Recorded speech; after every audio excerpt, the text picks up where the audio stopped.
你以為做人精明，每件事都要贏，你就一定係最後勝利者，錯晒。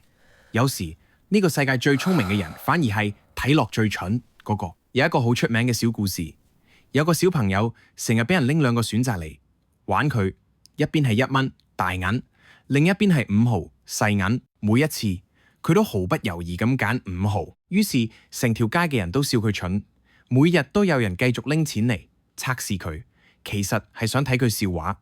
直到有一日，老師忍唔住問佢：你真係唔知1蚊大過5毫咩？小朋友望住老師，好淡定咁答：我知，但係如果我揀咗1蚊，聽日就唔會再有人俾錢我揀。呢一刻你先至發現佢根本唔係蠢，佢只係選擇扮蠢。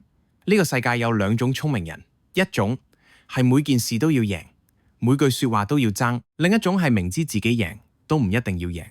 歷史上有名嘅宰相富比，有人當街鬧佢，仲要指名道姓講緊佢，佢點答？應該係講緊另一個同名嘅人。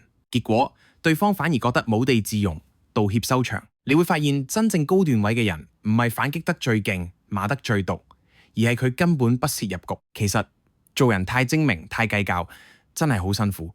你會不停咁比較，會記仇，會為咗一句說而瞓唔到。但係當你學識難得糊塗，你會發現好多煩惱會自動消失。做人有時真係唔需要每件事都睇得咁清楚，唔需要每句說話都回應，唔需要每一次都去證明自己係啱嘅。因為真正聰明嘅人係知道幾時要扮唔知。所以下次你想證明自己爭一口氣嗰陣，不如問下自己：呢場仗我真係需要贏咩？輸少少反而贏更多。今日辛苦啦，我哋下條片見。